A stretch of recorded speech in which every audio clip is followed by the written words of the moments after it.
वाह, एक नंबर. अशी मिसळ जर उपवासाला खायला मिळाली तर प्रत्येक जण उपवास करेल असं मला वाटतंय.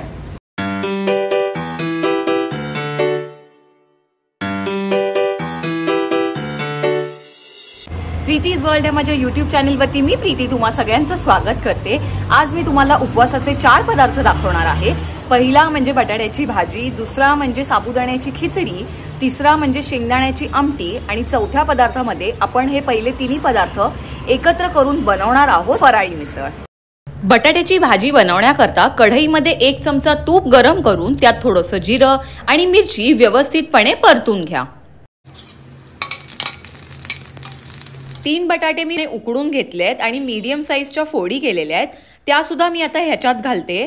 त्याच सोबत चवीनुसार मीठ घालून ह्याला व्यवस्थितपणे मिक्स करून घेते.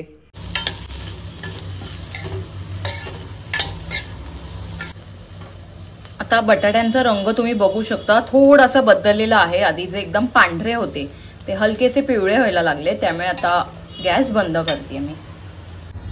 साबुदाण्याची खिचडी बनवण्याकरता इकडे मी 150 ते 200 ग्रॅम साबुदाणा रात्री व्यवस्थितपणे 3 ते 4 वेळा धुवून घेतलाय. त्यानंतर एवढंसं पाणी साबुदाण्याच्या वर राहिलं पाहिजे आणि साबुदाणा आपल्याला 1 तास आधी व्यवस्थित भिजवून ठेवायचा आहे रात्री. 1 तास तो व्यवस्थित भिजल्यावर साबुदाणा थोडासा फुगेल आणि जे उरलेलं पाणी असेल ते तुम्हाला ड्रेन आउट करायचंय. आता ह्या भिजवलेल्या साबुदाण्यामध्ये मी हे शेंगदाण्याचं कूट घालणार आहे.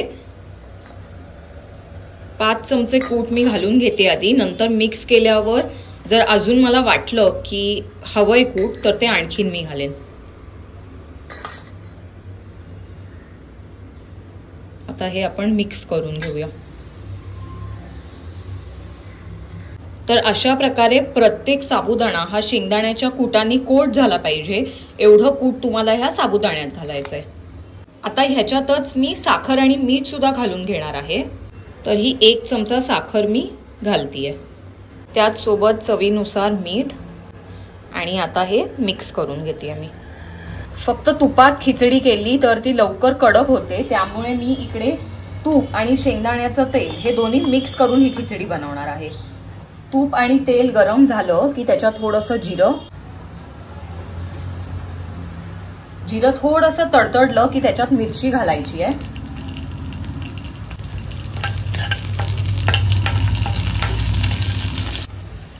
आता ह्याच्यात साबुदाणा घालायचा आहे.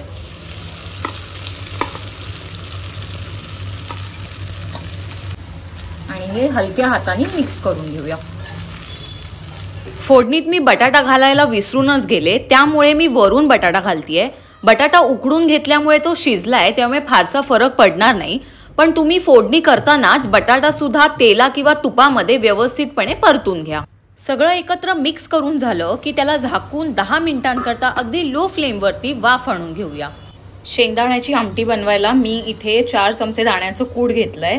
त्यात मी ह्या 2 मिरच्या घालणार आहे आणि थोडंसं जिरं घालतीये आणि अगदी थोडंसं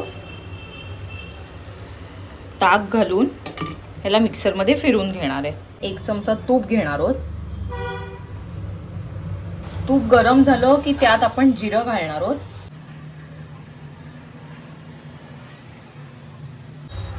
आणि जिरं छान तडतडलं की त्याच्यात आपण ही पेस्ट टाकणार आहोत. त्याच्यात तुम्ही ओलं खोबरं सुद्धा घालू शकता जर तुम्हाला आवडत असेल तर.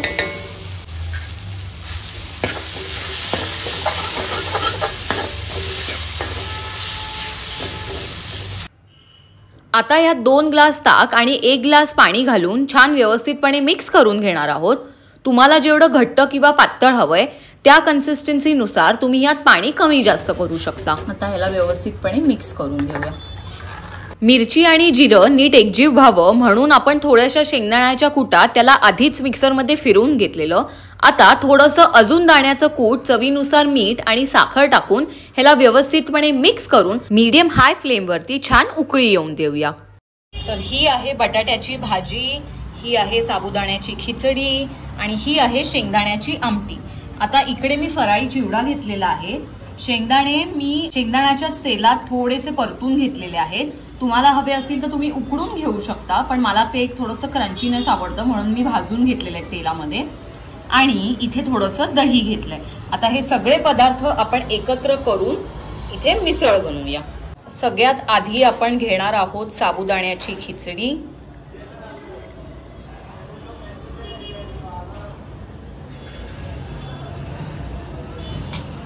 आता ह्याच्यात आपण घालणार आहोत ही शेंगदाण्याची आमटी.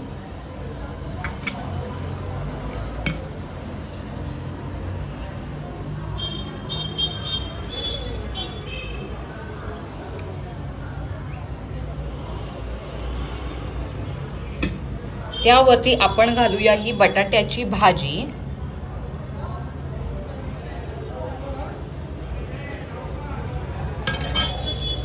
वरून हा फराळी चिवडा.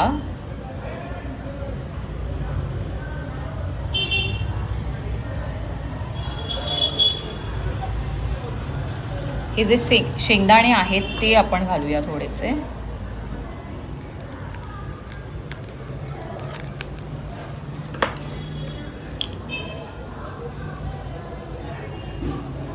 आणि हे दही. दही ऑप्शनल आहे, मला दही आवडतं म्हणून मी थोडंसं दही सुद्धा घालतेय. ही फराळी मिसळ म्हणजेच उपवासाची मिसळ रेडी आहे.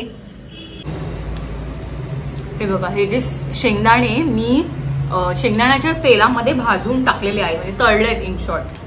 त्यामुळे खूप क्रंचीनेस असा येतोय. जर तुम्ही उकडून टाकले तर परत ते सॉफ्टच होणार, कारण ऑलरेडी मिसळचा टेक्स्चर जर तुम्ही बघितलं, साबुदाण्याची खिचडी सुद्धा सॉफ्ट आहे, बटाट्याची भाजी सुद्धा सॉफ्ट आहे. त्यानंतर आपण जी शेंगदाण्याची आमटी टाकतो त्यामुळे सुद्धा ते सॉफ्ट होऊन जातं.